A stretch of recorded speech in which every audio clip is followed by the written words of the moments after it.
Македонија под лупа на Брисел. Започна објаснувачкиот процес доколку во иднина се добие датум за преговори со Европската Унија. Владин тим од 40 представници на чело со политичкиот преговарач вице-премиерот Османи и советникот на премиерот техничкиот преговарач Маричик денеска ќе образложуваат до каде е македонското законодавство во однос на европското.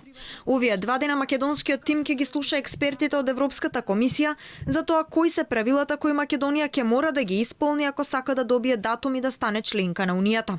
Нашите експерти ќе објаснат должината и длабочината на заедничкото европско законодавство, правилата на Европската Унија.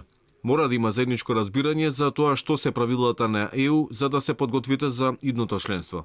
За сега е повеќе од јасно дека Европската Унија има големи барања за реформи кои Македонија ги има само на хартија. Реформи во обвинителството, судството, администрацијата и решавање на проблемите со корупцијата се областите кои ќе мора да се реформираат за да се доближиме до стандардите на Европската Унија. Во меѓувреме терминот скрининг, па кој што се презентира тука, се избегнувал во комуникацијата со земјите членки на ЕУ поради земји како Франција и Холандија, бидејќи за нив секоја алузија за проширувањето била чувствителна се до европските избори во 2019 година, пишува порталот AIDN, повикувајќи се на европски дипломатски извори.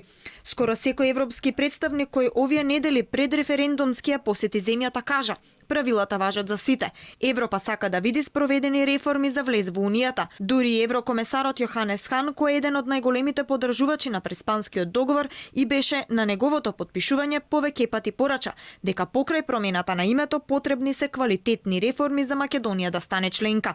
Во меѓувреме подготвителните состаноци се одржуваат заедно со албанската делегација, практика што не е вообичаена за ЕУ, затоа што секоја земја треба да напредува според сопствените заслуги. Наводно, ако се отпочнале преговорите за членство, тогаш се очекувало Македонија да настапи сама.